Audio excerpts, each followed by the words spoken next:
This week on the show, we are delighted to be able to bring to you a man who I think it's safe to say had a big effect on myself and Tom's kind of formative years in photography.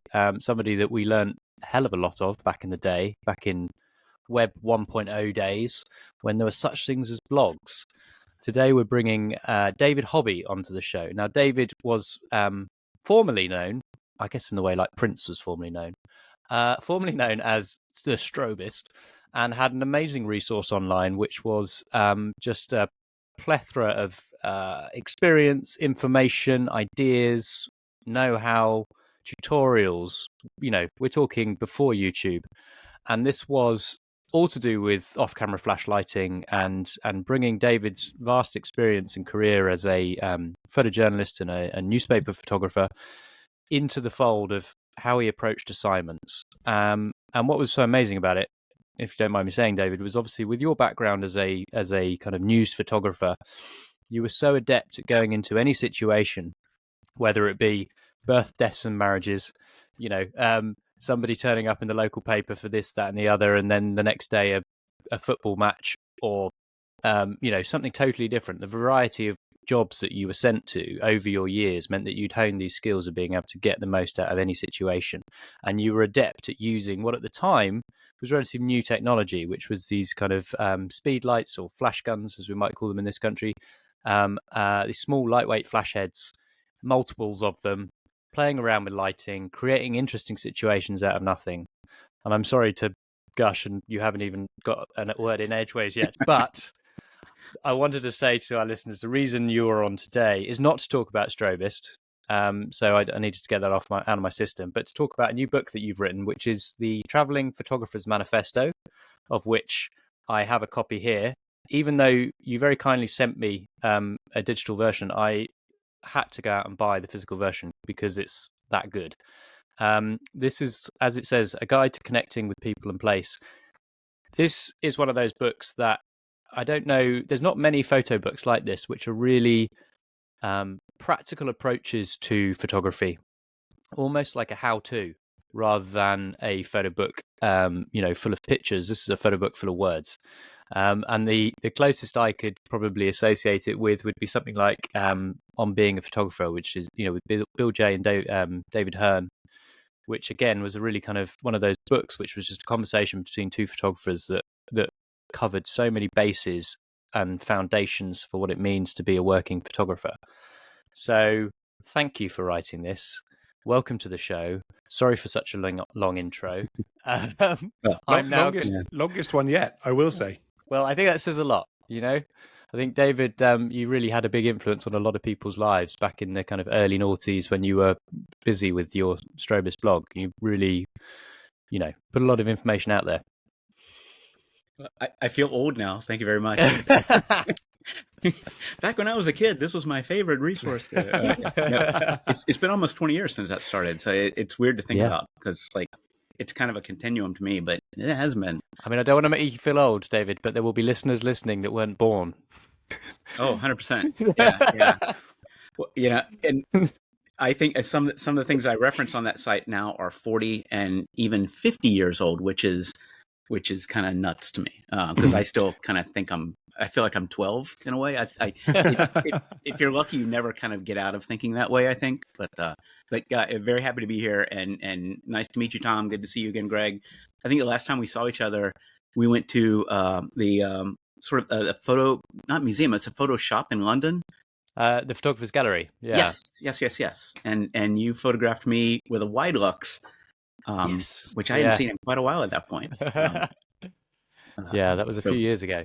But it was. You, obviously, for listeners who aren't that familiar with yourselves, can you just give us a very quick kind of summary of your background? And obviously, you are from the States. Were you Baltimore based? Am I got that right? Or Maryland based? I started in Florida. I grew up in Florida in the South, and then came up to Baltimore after college and worked for 20 years as a newspaper photographer.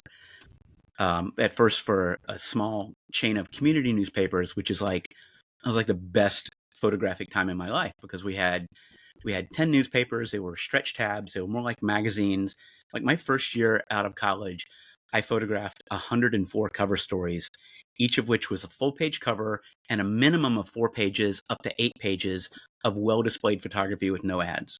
Wow. Wow. And there were like, I think 11 of us on staff. And it was like, I mean, there's no money. Like, every now and then you're gonna have to sell a lens to make the rent or something. But it was just the best experience ever. And then from there, I went to the Baltimore Sun, which is a Metro Daily in the United States. Mm-hmm. And then 10 years into that, I asked my director of photography if I could write a little post and start a blog on some of the ways that I use Flash on assignment. And he's like, yeah, sure, go ahead.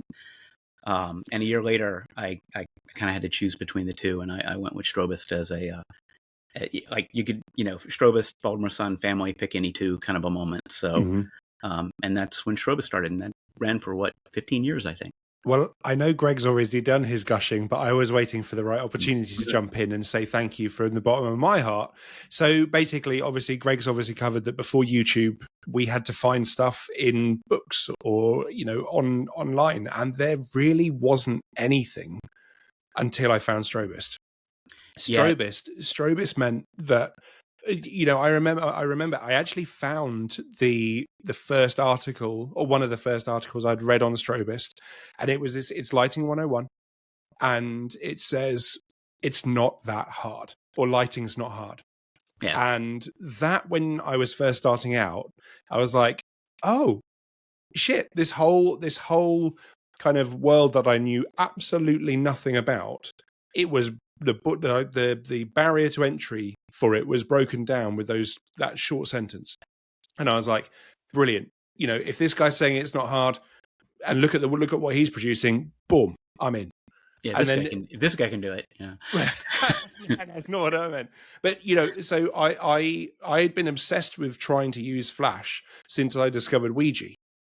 Right. So, and I had basically discovered, I have this book in my eye line at all time, Murder is My Business.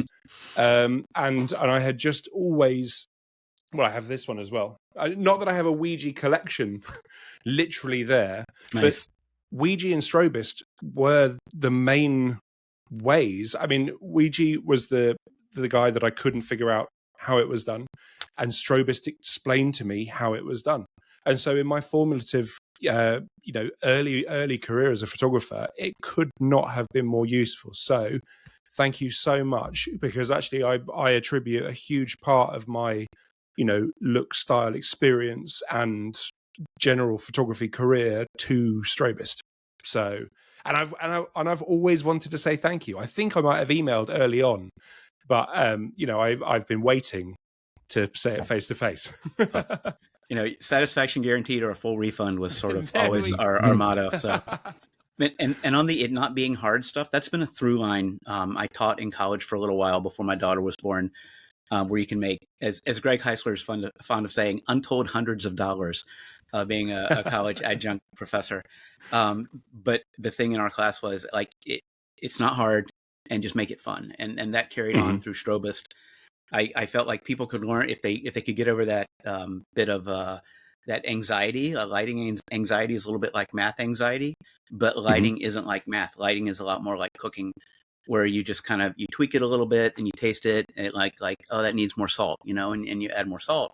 Except for you can take out the salt too with lighting if you put in too much salt. So that's been a through line right up to what we're doing now with expeditions. It's like, this is not hard. These are normal human skills. Any idiot can do this. You just have to kind of have a plan and a decision tree that you're going through as you're doing it. Well, I mean, that's a brilliant segue into this book, because obviously you wrote this book as the name suggests, a traveling manifesto, or a manifesto for traveling photographers, as a way of kind of making people, I guess, think slightly differently about how they approach shooting whilst traveling, and treating it more seriously as a kind of personal assignment, and trying to find ways to, I guess, turn just kind of traveling and wandering around with a camera into something more meaningful and more focused.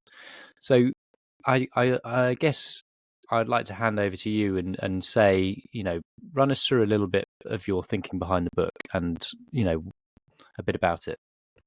So with Strobist, what I was trying to do was to bridge the thought process between professionals and amateurs. as both you guys know, when you're out on an assignment, you have you have constraints and you have like time pressures, and you're going through that, like how can I make this process as efficient and as productive as possible. And you, over the years, you start to learn little tricks that start to turn the odds a little bit on all the things that involve luck. You're trying to unlevel the playing field a little bit, and make it easier for good luck to find you. I think of it in terms of building a sail to catch good luck, because there's a certain amount of good luck out there, and you're hoping to catch as much of it as possible. So if you're doing things that can help it, get caught by you and stick to you, and at the same time reducing the odds of bad luck, over time you're going to do a lot better. So as a newspaper photographer, this was something that was always happening. Shooting position, when am I going to be there? How do I approach this? How do I psychologically approach this person to maybe create the best opportunity for a portrait? And those are all the kinds of little, I think of them as luck hacks, I guess, for lack of a better word. But done collectively, that's the difference between being completely random and being consistently successful. Like if you're doing it right, your problem is not going to be, what am I going to find to shoot? The problem is going to be like, okay, I've got like 5 or 6 of these little like possibilities. Which one am I going to continue to mine, and which one is likely to get better as it goes? It's it's the kind of stuff that you do on assignment that enthusiasts don't really think about when they travel. So I wanted to bring that thought process to travel the same way Strobist kind of did it with lighting. So I mean, one thing that you talk about in the book is about how people, because obviously the book is almost like a guide to the practical nature of how you do that, but some ideas about how you do that. And I think one thing that really stops a lot of people right at the very beginning is they have no idea of what to photograph, or how to even find something to photograph, And so you discuss the idea of or a few different ways of approaching this, really, like how you talk about this, the idea of creating a list of you. Can you talk a little bit about that? Sure. So back in newspapers, we had our daily assignments, which is going to be statistically like 2 to 2.5 assignments a day. And then you had something called special projects, which you were expected to be developing stories just as if a feature writer in the style section of the travel section or the news section was developing stories that were part of their beat. And to do that, like, we didn't have a beat. Like we weren't reporting cops or reporting sports or whatever. We were photographers, and we had a broader mandate. But to our director of photography, it was just as important that stories were being generated by the photo department as it was that stories were being generated by the style department or the local metro department or the front page. So one of the ways that I started doing that was to make a list of things that I was interested in. And this is a list that starts small, but over time can get to be like a fairly long list. Like, I'm interested in travel, I'm interested in food, I'm interested in scooters, I'm interested in, all these kinds of things. And then in the second column, to start to make a list of things that I can do better than the average bear, things that I have not an expertise, but somewhere in the continuum to expertise. And when you get those two lists, you start finding things that you are interested in and things that you're good at. And some of those things are on both lists. And, that's, if you're interested in something long enough, you'll probably get to be better at it than a typical person. But finding areas where multiple interests and expertises intersect is a great place to be looking for stories, because it's very you. You're going to be motivated by it. You're going to be a relative expert in it. And it's like, if I'm talking about one thing, then that's something I share with a lot of people. Like, a lot of people are interested in food. But if I'm talking about 3 things or 4 things and working at the intersection of those things, then I have a big advantage in that not only is it very suited to me, but it is also way more unique to me. And I'm not competing with a lot of people in that regard. And I mean, people can use that as a way of really deciding what they try and focus their work on in general, because, it's something you hear a lot of is trying to create niches within your photographic practice so that you're doing something that no one else is doing. And that's a good way of finding them. So with your kind of approach to creating personal work, let's talk about the bit more in the book about how you then go and actually make that happen. So I guess I'd like to just touch on various chapters in the book. So yeah, explain to the listener what they're going to get if they have a look at this bodywork. So if you've ever read Strobist, you will recognize the format of the book. And I completely stole this from Joe McNally, who did it in his lighting books. The Moment It Clicks, in particular, the book is essentially 55 blog length chapters for the most part. Some of them are a little longer. Most of them are 1,500, 2,000 words. And it's an idea, and it's the development of the idea and examples. And then hopefully there's sort of a narrative arc through the book that is a little bit chronological. And it's all the things that you could be thinking about but might not be thinking about. Like there was this AP photographer who would he would consistently outshoot us, and after a while I started looking at what he was doing, and like he was just pre-thinking things better than I was pre-thinking things. And it was an interesting tie-in, because early in my career I had a friend, Chris Usher, who's a long successful photographer here in the United States, and he was always telling me, be a thinking photographer. And at first, well, yeah, everybody's thinking all the time, but you don't realize the level to which some people are thinking and planning things out. And this is something we can talk more about later in terms of how that works over time. But always having a few factors that you're working with, things that you're trying to understand in advance, things that you're trying to pregame. And this book is really about all the different ways that you can do that beforehand, in terms of reaching out, finding your subjects. What do I want to shoot? How do I say I want to shoot, coffee culture, for instance, is one of the examples in Hanoi. How would I go about and pre-research that and find people and make contact before I go, the same way you would if you were getting an assignment? Like you've got 2 days in the city and you've got to produce, whatever spread, and you're trying to maybe do a sidebar story at the same time. You've got to be efficient before you go, not just when you get there. It's great to have those contacts in place when you get there, so you hit the ground running. Mm-hmm. Yeah, I mean, you talk a bit about your experience with David Burnett in Iran, right?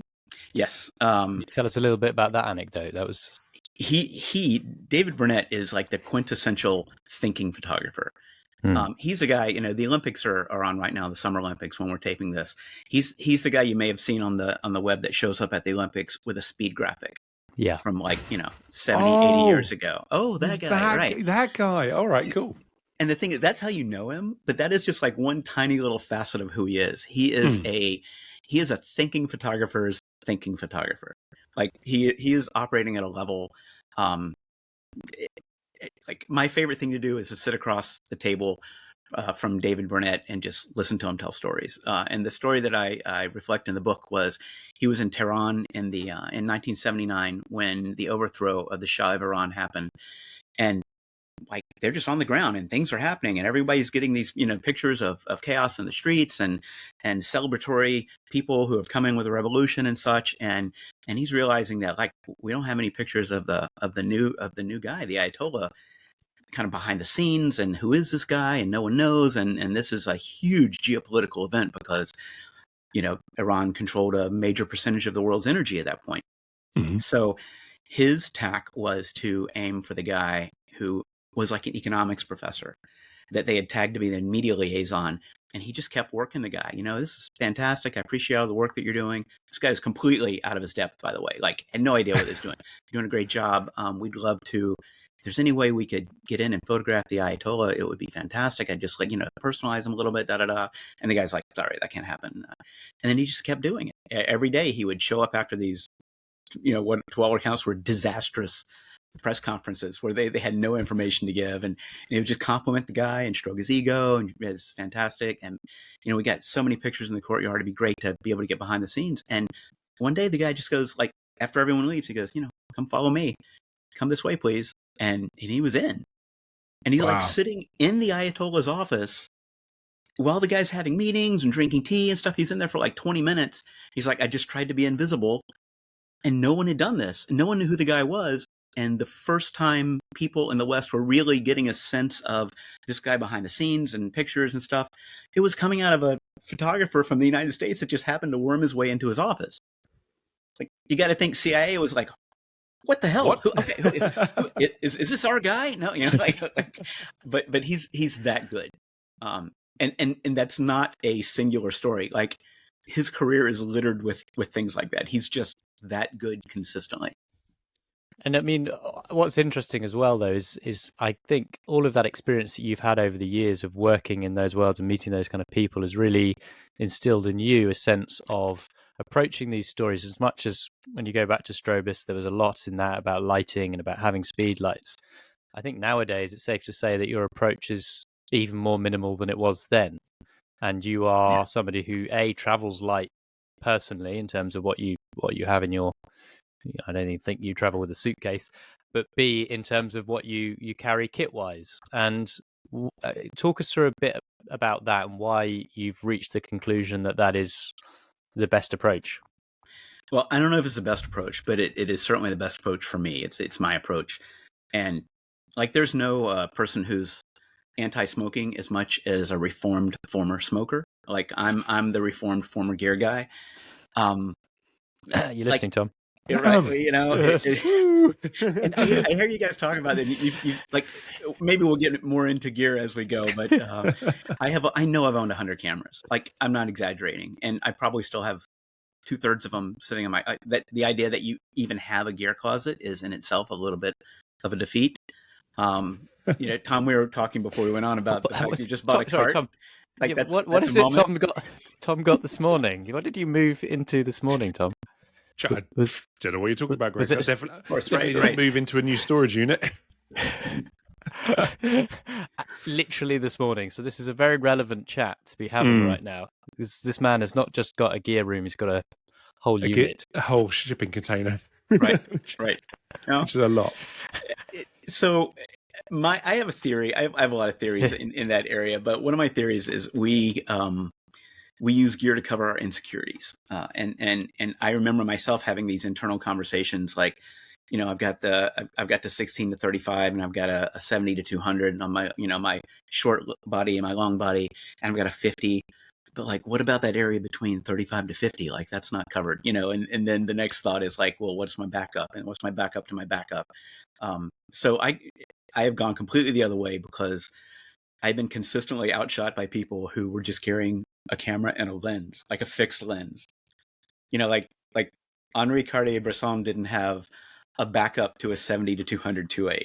Like, he had a small mechanical camera. I start with a 3G, I think, which, like, you focus, or you zone focus, and you look through not even a keyhole. Like, it's a disastrous thing to look through. But he was doing fine with it, because that was kind of what he was married to. The 3G, is that the one with the lens that actually physically pops out of the camera? I think that's a function of the lens, not the camera. Like, the camera's fixed, but some of the 50mm lenses were extendable, but that wasn't. They interchanged. Those cameras were still interchangeable in terms of lenses. So. Right. So yeah, like, and David Allen Harvey was a big an influence to me as far as, like, he carried a Leica M6 and a 35. And for his second lens, like, he carried a 35 Summicron and f2. And for his second lens, he carried a 35 Summilux. You know, like, that focal length was so imprinted on his brain that his idea was a backup was another lens of that same focal length, but maybe a faster one in case he needed it. But the Summicron is maybe sharper across the range, or, you know, all that kind of navel gazing Leica stuff that people get into. But Greg. You know, less more experience and less insecurity is definitely a trend I see photographers go to over their career. You guys are commercial photographers, so, like, you've got to cover yourself. But when I'm out, I'm trying to merge my seeing with my travel experience and my interpersonal experience, and I feel like I'm giving up nothing and gaining a lot in return for what I give up doing that. I guess from when I travel, and Greg, I'm sure you're the same, we want to produce personal work and personal projects that have the same quality production value as our commercial work, whereas obviously we're then doing most of those personal projects on our own, so we still have to bring out a ton of kit. So it's a bit of a kind of bit of a conundrum, really, isn't it? Excuse me. So I don't shoot on assignment anymore. I'm happily an amateur photographer, having been a professional for a lot of years and a lot of assignments. And I use the word enthusiast versus professional, because I think they connote the right things.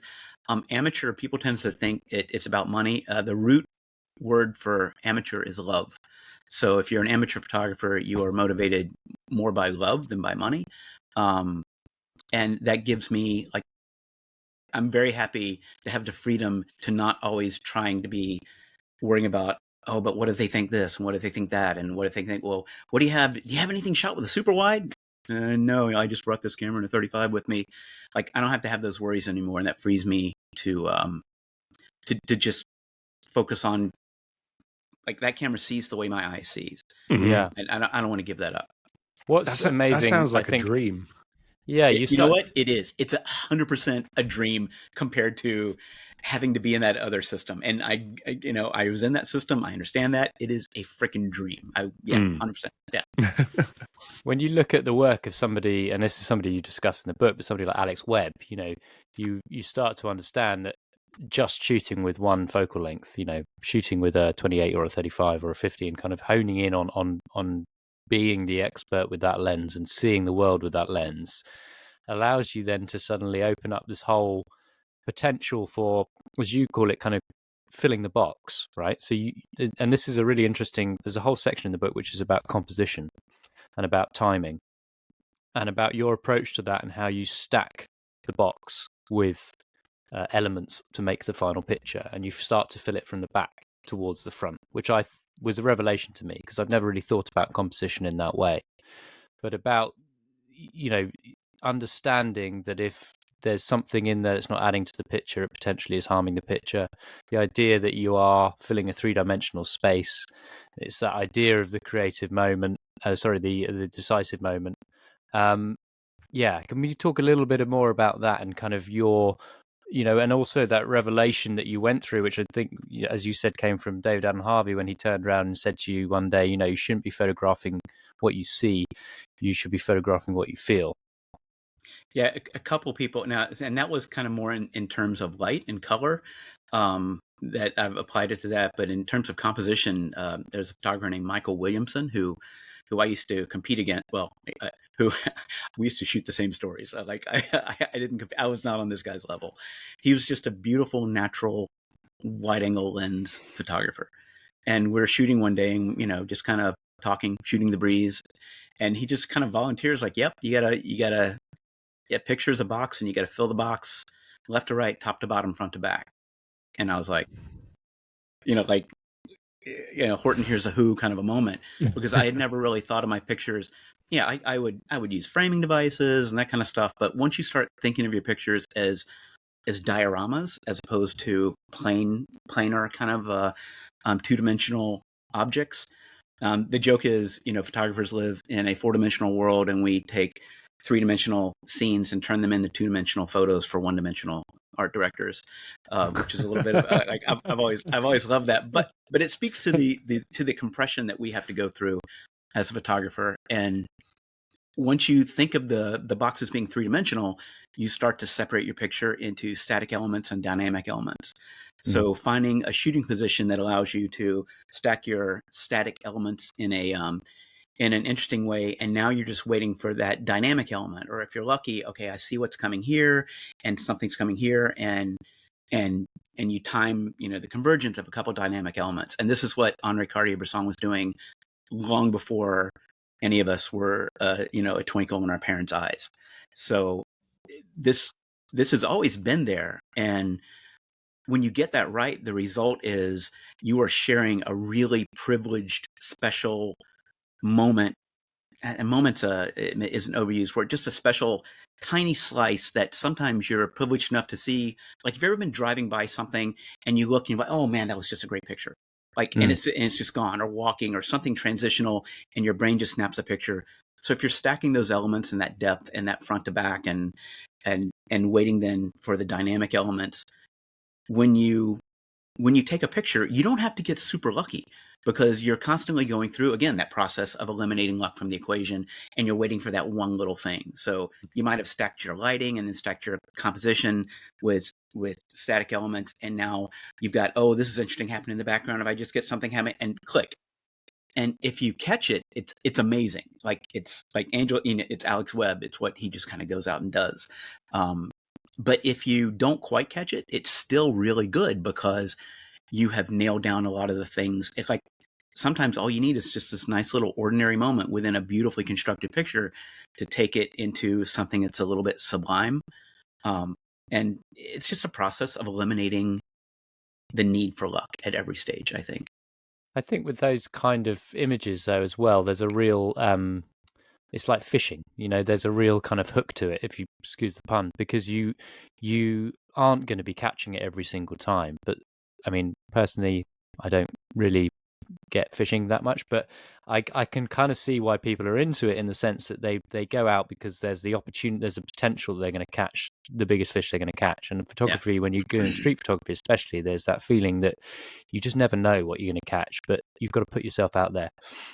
You've got to be in it to win it type thing. And I think that probably takes us on to the, you talk a lot about batting average in the book as well, and about how actually if you boil it down, you look at somebody like Henri Cartier-Bresson, it actually is quite fulfilling to realize that a lot of it just comes down to the fact that it's practice, practice, practice. Yeah, it's both inspiring and depressing in perfect equal amounts, because so my two favorite museums I've ever been to in my life were the Museo de Picasso in Barcelona, and an exhibition at the Pompidou in Paris of Henri Cartier-Bresson's work. And the reason that I particularly love these two exhibits is I was fans of those two artists, of Picasso and Bresson, but I didn't I didn't have a real understanding of what made them special. With Bresson, there were some more obvious things. Picasso, I was just like, I don't know. It looks cool, but I don't know if I get it. So both of these museums were set up chronologically, where you literally wander chronologically through the artist's life. So in Museo de Picasso in Barcelona, it was like it started out with 6-year-old drawings that he'd made, like that. Wow, that guy's pretty good for a 6-year-old, and then it goes through his life, and his dad's like, you should enter this art contest and painting contest, and he makes a painting and it like wins the contest, and the prize at 18 for him is a trip to Paris, and his next like 20 paintings are of hookers and bars, because he's like 18 years old in Paris.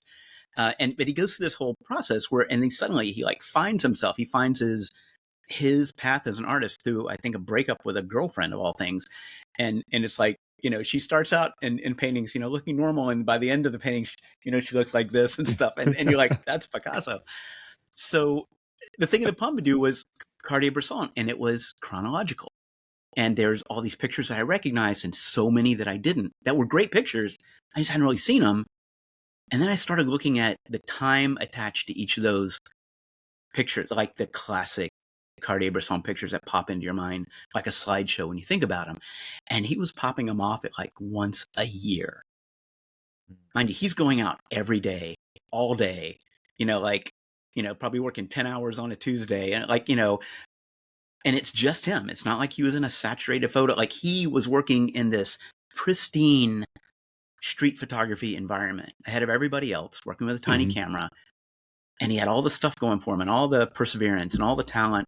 And he was making one like iconic picture a year. So like, if I don't get a great shot on a Tuesday, I don't feel bad. Like, cause like maybe this is the Tuesday of 2024 for me, but it's really down to like his perseverance and sticking with it. And so it's depressing. It might take me a year, but it's inspiring. Well, he doesn't have a Bresson gene that I don't have, at least. Yeah.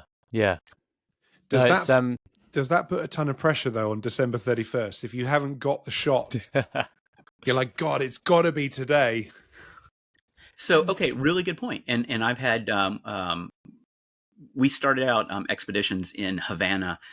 We try to go to cities that are a little off the beaten path, but and Havana has kind of become on the beaten path and gone off the beaten path again for economic reasons. But I had a friend who actually went on one of our first workshops, and like halfway through the workshop, he was depressed. He's like, I'm just not getting anything, man. I can't and he was starting to get into that pressure kind of vicious cycle, pressure cooker that you're talking about.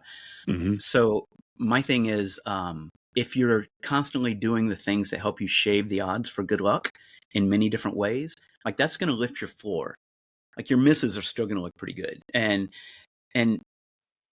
when you get a little bit of a success, it's going to look better, and when you get a big success, it's going to look way better. So just the idea of going out and doing it every day in a thoughtful, like a thinking photographer kind of way, lifts your floor in a way that opens up the possibilities for occasionally a great picture. Like your misses are still really nice, but a great picture doesn't take too much luck to happen. Nice. Now, there's one element I think would be I quite want to touch on, which I think might be a bit controversial. Is just make you sweat a little bit here. Is your I don't know what's coming now. Yeah, Oh, exactly. good. Just draw this out for a bit longer. Right. No, so you don't shoot RAW anymore, do you? You shoot JPEG. I don't. Yeah. Wow. And that's like a religion. Like, okay, again, I don't have to go back and save my butt with a commercial client. There's a few reasons. Number one, like when I go out with a 64 gig card in Hanoi, I'm like John Wayne in a Western. I'm never going to have to reload. It's just like there's 10,000 shots on that.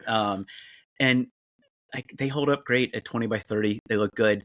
Number two, Fuji makes great JPEGs. I shoot Fuji, and their JPEGs are like a cheat code. Like you can. People don't realize that they had an 80-year film history before they went to digital.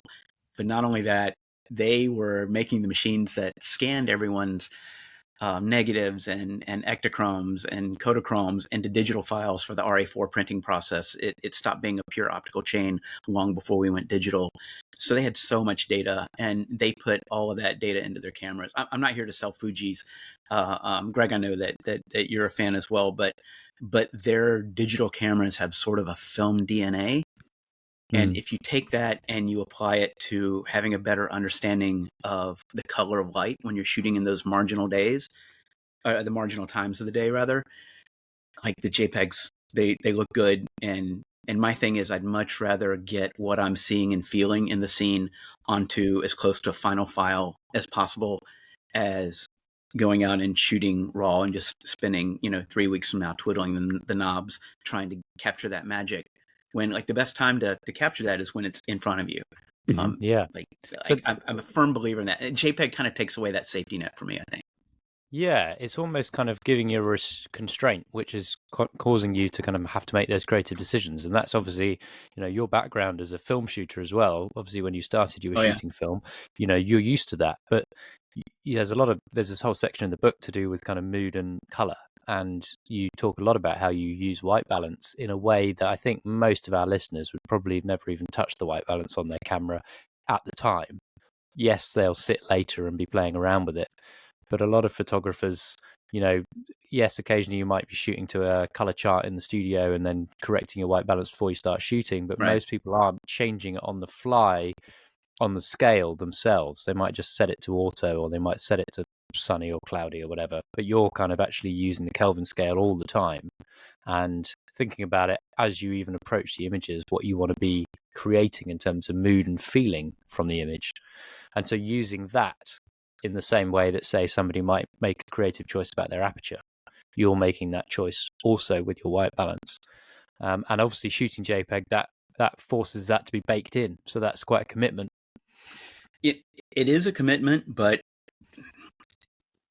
I like it's hard to say this in a way that doesn't sound pretentious, but to me, it's sort of an emotional authenticity. What was it about a scene that grabs you? Like there's a little bit of I'm really talking about the edges of the day here, because from 10 to 2 p.m., the color of light's pretty much usually going to be the same. And is it cloudy or sunny, or maybe am I catching some color of light reflecting off this red building, or those are the exceptions. But at the edges of the day, the quality of the light is a big part of what attracts you to a picture. And everything that I can do to bake in that quality and get that as emotionally authentic as possible. And often that does not mean numerically authentic. So my process is I'll shoot it on daylight, like 5,600 Kelvin. I'm on the Kelvin scale with no offset. Look at it, maybe underexpose it a little bit so you can see the color better. What is the scene technically giving me? What's the difference between what I'm seeing on the back of my camera and what I'm seeing in my eye and in my mind's eye? Where do I need to go with this? Do I need to go a little warmer, a little cooler? And David Allen Harvey got me on that originally. And he's like, he's like a 79-year-old hippie. And before he was a 79-year-old hippie, he was like a 69-year-old hippie and a 59-year-old hippie. Well, I caught him at like 68, and we're in Mexico, I think, at the time. He was, I was shooting for, or teaching for Santa Fe. He was teaching for National Geographic. And we're just like drinking one night. He goes, man, don't shoot it how it looks. And this is a quote: don't shoot it how it looks, shoot it how it feels. And I'm 58, like, no, 48. I was coming up on 50. I'd seen some shit, right? Like, and that was the most hippy dippy bullshit I had ever heard, with one possible exception, about photography. I'm like, dude, like, I'll have some of what you're smoking right now. But then I started thinking about it, and there was a real nugget there in that his pictures had an emotional, sort of an authenticity to them that that I wasn't seeing in a lot of other places.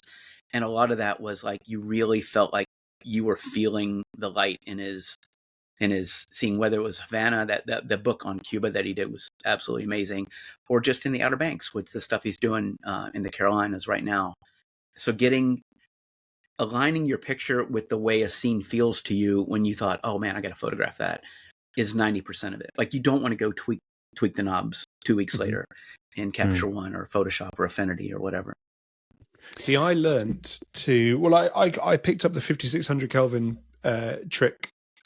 I want to say from, I watched a tutorial ages ago about a guy who, I think his name was Eric Almas. Is that right? Does that name ring any bells? Rings a bell, but I haven't. Yeah, I think I watched a tutorial from him, and he was just like, I don't bother with white balance. I just set it to 5600 and then work within the scene.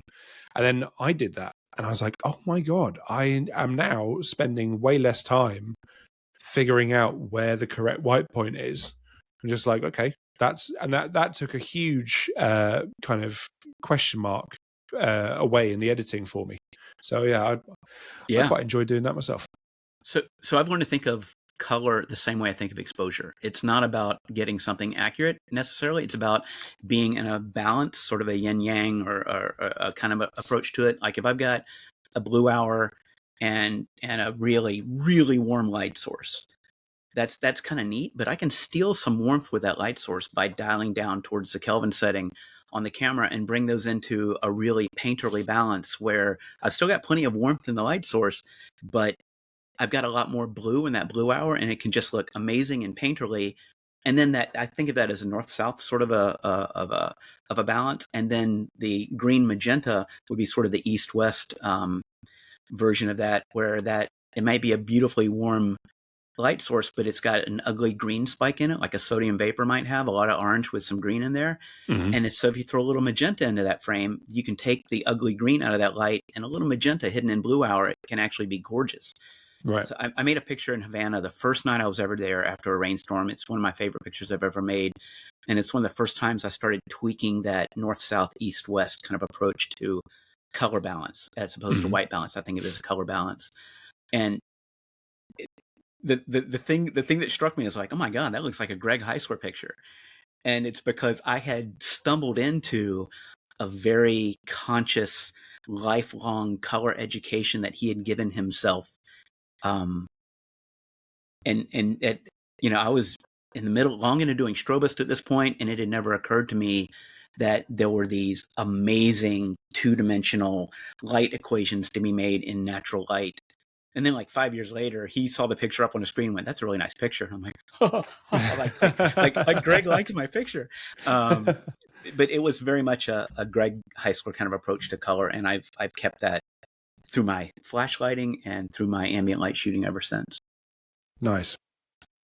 Let's touch a little bit on kind of your practical side of things when you're talking about traveling and working abroad. So your approach to kind of going somewhere. I mean, I don't want to give too much about what, away from what's in the book, but obviously in the book it talks about how you approach the idea of what projects you're going to shoot, and then how you practically approach that in terms of finding how you research, how you find fixes, how you might leverage certain things. You talk a lot about leveraging Google reviews, for example. You're using that as a form of currency in order to get access to stories, and that's a fascinating section of the book.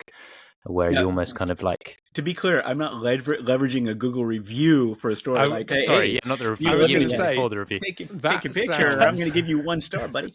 That would be Yeah. a much better approach, Dave. Right? Yeah, the picture components of Google Maps is like a publication that anyone can start to use. Like it's an entree. Either they already have their stuff in their Google Maps and their pictures, and they realize how helpful that might be for, like, everything has a Google Maps listing at this point. Or maybe they don't have a Google Maps listing, and you can be the person that shows them, oh yeah, here's how to set it up, boom, boom, boom. But it's what is wonderful about it is it's a way of kind of giving something back to somebody in order to make an introduction to them, especially where you obviously the book kind of takes place mainly in Vietnam, which is where you run a lot of your workshops these days and your expeditions. But the idea that you can approach a small business there and actually have something tangible that makes it worth their while you being there, but at the same time gives you access to something you wouldn't have had access to, and everyone comes out of it happy. And I think that's something that a lot of photographers kind of overlook, perhaps, is the value of their work and giving away a certain amount of images to people, because they can be amazing gifts to give people. People tend to think of it in a kind of like, oh, I might take a printer and give somebody a print, but this is like an updated, more modern, and actually probably frankly more useful version of that, certainly economically to the person that you're doing it for, because you are literally putting them on the map at times. Right. Yeah. Jesus, I wish I would have thought of that. I'm phrase. I'm here anytime you need me. So yeah, there's always kind of like when I shot for the newspaper, in the back of my mind, I was like, this person's kind of maybe going to be on the Metro front, or they're going to be in the business, whatever.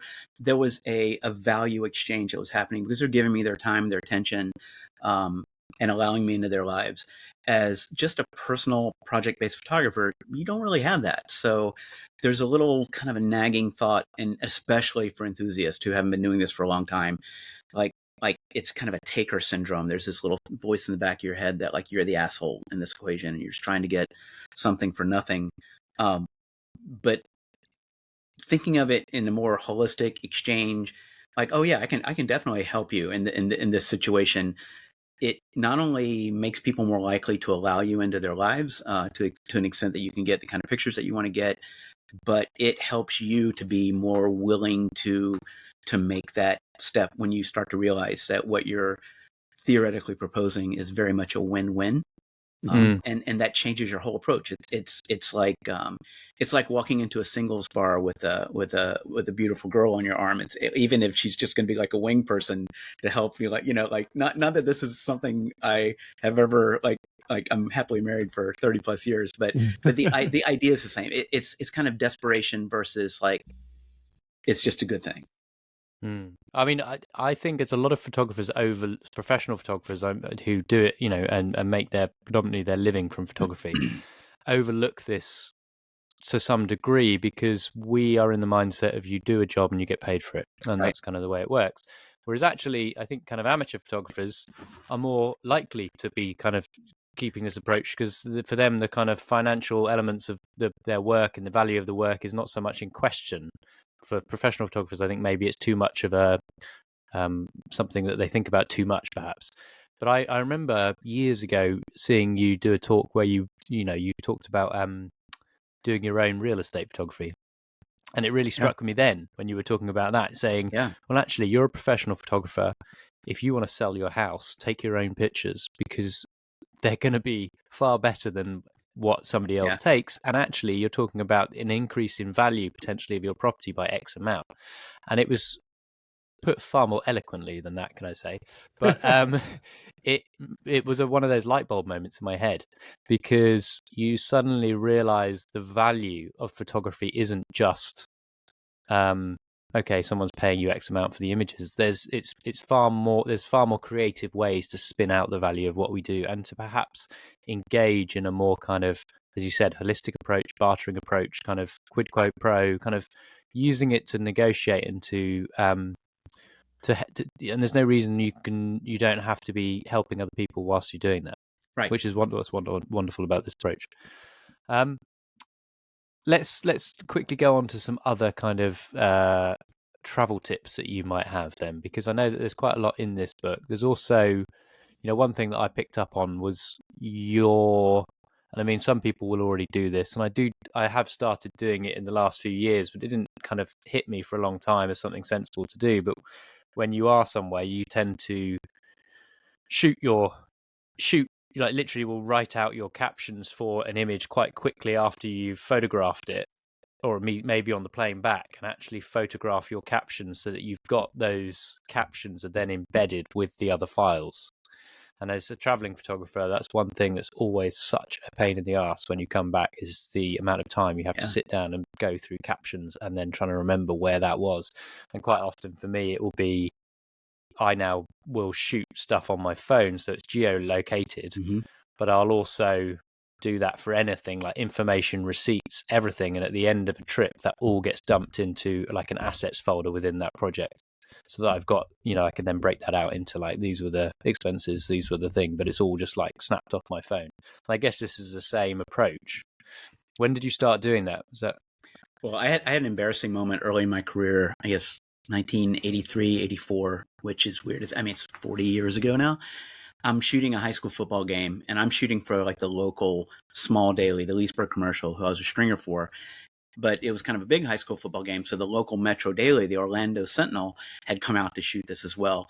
And you shoot the first half, and then like you have to scribble down the rosters. Hey, coach, do you have a roster I can, get? So name, number, name, number, name, number, name, number. And then you go over to the other sideline, do the same thing. And I'm like scribbling this down.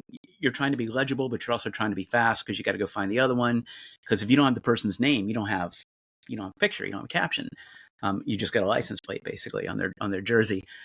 And the photographer from the Sentinel, a guy named John Rayox, is like, "Can I borrow that for just a second? I'll give it right back."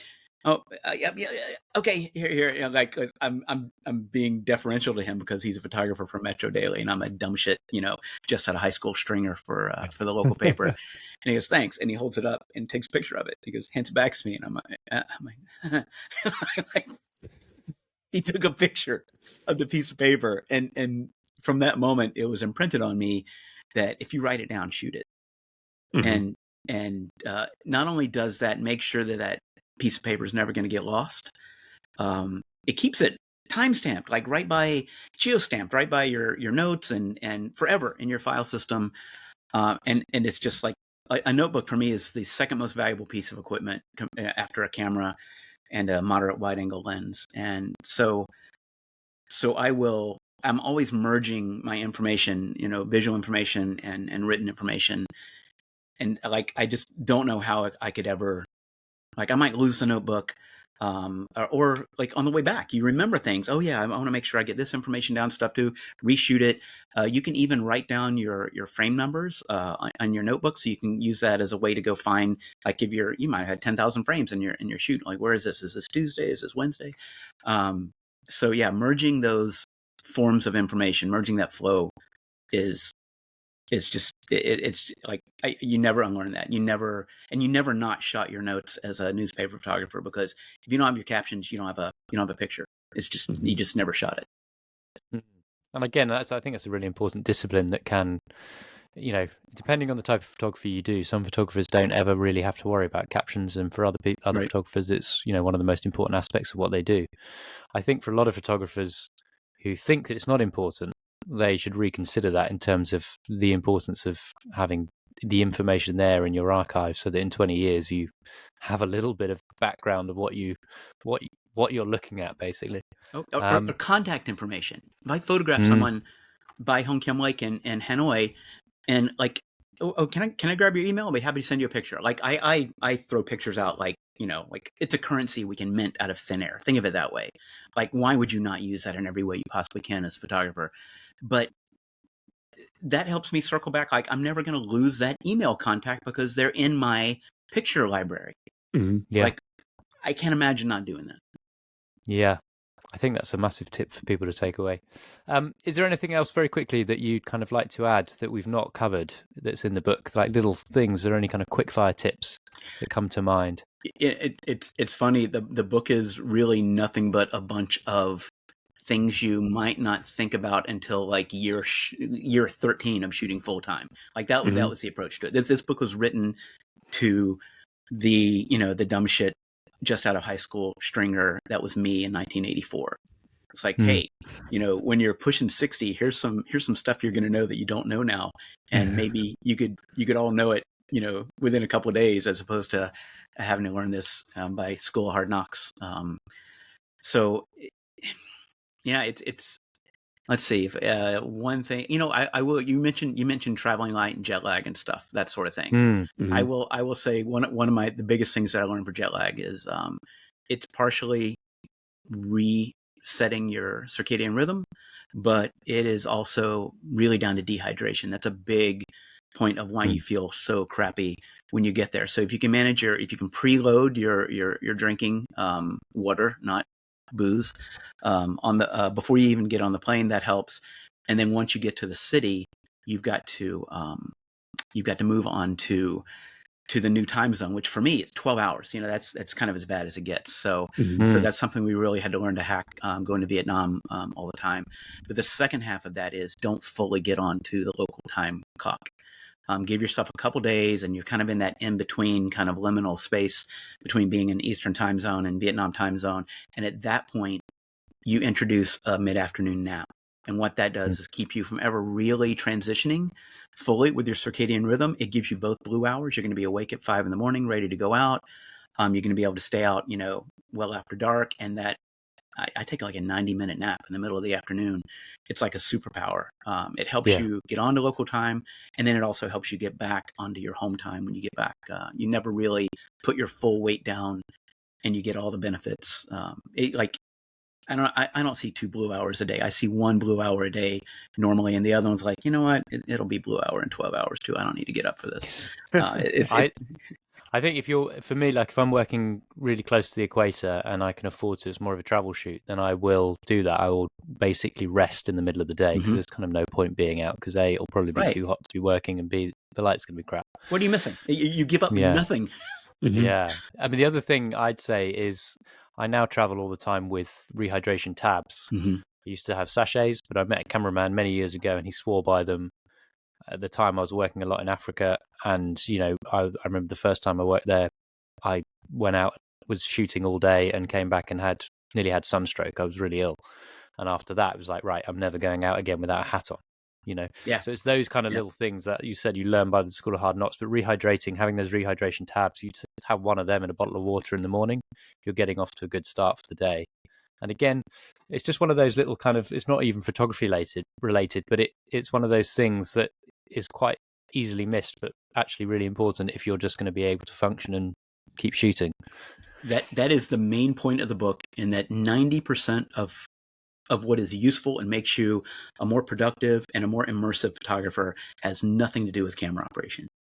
Like I 20% of this book is devoted to camera operation, parts 4 and parts 5. Understanding light and getting a more 3 and 4 dimensional understanding composition. So that's 80% of the book is not about operating a camera. And I frankly have overweighted the camera operation stuff at 20%. It's really closer to 90-10. And that's what time and saddle gets you. All these little things that have nothing to do with making a picture. It's how do you get from, I just noticed this person I would love to photograph, and we literally don't even speak the same language, to 10 minutes later walking away with a really nice considered portrait. Like, what are all the things you need to do to get to that point? And it's only like the last 125th of a second that's really about camera operation. That you're just pushing the ball over the end zone, into the end zone from 1 yard out with your camera. But the other 99 yards, maybe it's 99-1, who knows? But that's what really that's where the game is won or lost. Can I just check that this is not a Marshawn Lynch 1 yard situation? It's true. He can do that from the 50, but people weight camera gear way too much. We're all like way too navel gazing about megapixels and frame rates and all this kind of stuff. But people weight the act of photography too heavily. And this is going to sound a little bit controversial. I think people weight actually the pictures too heavily in the end. Like my journey has been going from being way too focused on gear to too focused on contests as a journalist to like, oh man, it's really all about the picture. And then I'm at a point now where it's like, well, the picture really serves the experience. The picture is really like just the receipt or the souvenir of an amazing travel or interpersonal experience. And I don't know what's coming next, but I suspect and I worry that it's going to be like, I finally get to a point where I don't need the camera anymore. And I can just, like, it's almost like a singularity that's 180 degrees opposite from being a photographer. And it's like, well, do I need the souvenirs? You know, and when I get to there, Tom, I'm going to be like with you with your cart. And it's like, have I just reached like the final level, or have I just completely detached myself from photography, or are both one and the same thing? Yeah. Well, I mean, we didn't. I think we saved Tom a little bit because I don't think we're going to touch too much further on gas, are we? Because Thanks. I will berate you on the next episode about that. Oh, good. Before we go much further, we always have our final question. So, David, I mean, I think I have a pretty good idea what your desert island camera is going to be because you mention it enough times in the book. And I've known for years how much you love that particular camera, but you might shock me. But I have no idea what your desert island photo book is going to be. So can you please reveal what they are? So for the camera, I kind of made my desert island camera decision a while back, and it's a little bit of a fork based on whether the island is a metaphorical island or a real island. If it's a metaphorical island, it's going to be a Fuji X Pro 2. It's a fabulous camera. It's a little bit of a cheat for me because I was involved in the design process with Fuji, so there were a couple things that I really pushed for that ended up in that camera. One thing that I pushed for that didn't end up, so like they blew it. But I'm in love with the camera. The camera's never going to be my limiting factor, and it's a wonderful thing to know that I'm probably never going to have to like drool over a review on DP Review or Petapixel or something, and think, oh, I got to get that, man. So if it's a metaphorical island, that's my camera with a 23 f2, which is a 35 on a full frame lens. If it's an actual sandy, dusty desert island, I'm going to go with one of the later variants of the X100 for this reason. A fixed focal length lens means that you will never have a dust spot on your chip ever again. You will never have to clone out or heal or magic erase or whatever, anything. Like you'll never have that like that giant hair that shows up at F16 that like, oh God, I'd forgotten about you. I have to, like an old friend. Yeah. I'm pretty sure at some point they gain sentience and they start like mocking you in the corner.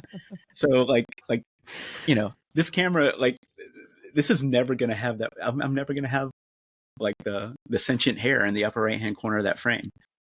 So yeah, I've made that decision a while back. So I'm not gonna change it for theoretical purposes. Nice. Okay. So what would be your photo book? Again, is the island metaphorical or is it literal?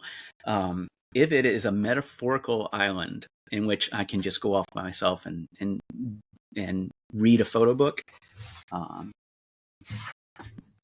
this is my book. Dan Winter's Road to Seeing. This is a book. It's got many pictures in it, but it is really a book about one person's journey from being a very young green, I really don't understand the world or myself kind of a photographer, to working at a level that very, very few people in the world are working at. And being able to do completely his own thing and being incredibly successful at it, and like the whole package. It's a great book. Nice.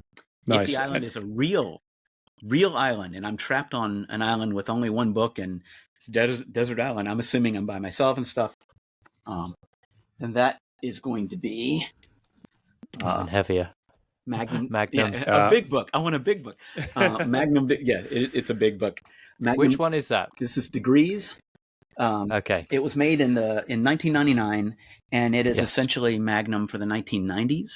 Yes. It's a book that really describes the world photographically in the decade that I began to understand who I was as a photojournalist, and these guys were like my compass point, and like I would get to experience the breadth of the world through this book visually on my desert island under my coconut tree, hopefully sipping a Mai Tai or something like that. But like, if it's a real island, I want degrees.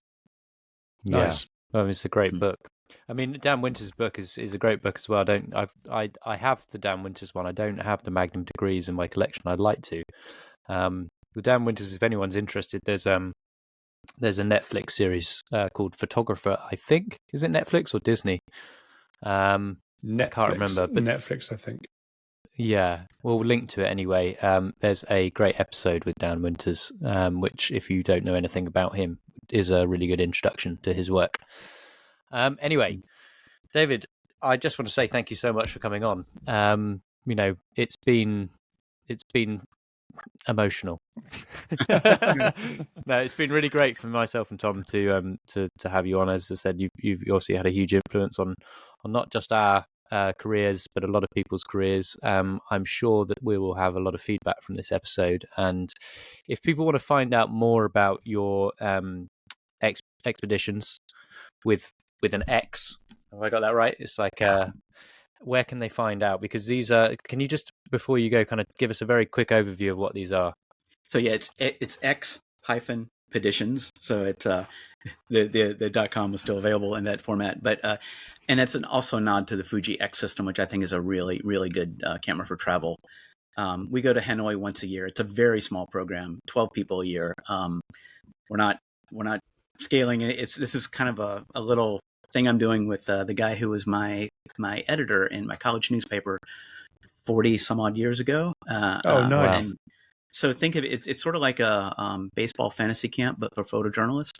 And that's what this book came from. It's see how much we can reframe the way that you think and reallocate your hard drive partitions to what you should be thinking about in terms of photography and being the minority, and then all the other stuff that leads you to a position where you have a chance to make a really good picture and that it means something to you. So yeah, we do that once a year in November in Hanoi, and it's my little glide path to retirement kind of project. So couldn't be happier. Amazing. And if is there anywhere else online that you'd like to direct people to, or is that the main thing? Go to there. I mean, is the Strobist stuff still online? It is. It exists as a full archive. I spent a couple of years before I completed that project making it as stand the test of time as possible. Like I redid Lighting 101, 102, 103. And so it's kind of nicely archived now. Yeah, it is all. It's not a blog really. It started as a blog, but it's been recast into. Like you can go from zero to everything that you really need to know about being a lighting photographer just in that, and it's free, and it's just there. I mean, thankfully Google is still letting Blogger run, so I'm happy for it to just sit there until it doesn't. Amazing. It's a brilliant resource. Yeah, very much so. Thank you so much again for coming on the show today, David. It's been an absolute pleasure. My pleasure to talk to you guys. Greg, good to see you again. And Tom, nice to meet you as well. An absolute pleasure, my friend. Thank you. Cheers. Thank you so much for tuning in and listening to the show. If you would like to find out more, you can find us on YouTube, which is just youtube.com @expose negative, and we are @xnegative on Instagram. And if you'd like to follow us personally, you can find myself there as @Greg Fennell, which is GregFunnell, and Tom can be found as tombarnes.com, which is TomBarnesdotcom. Thanks very much.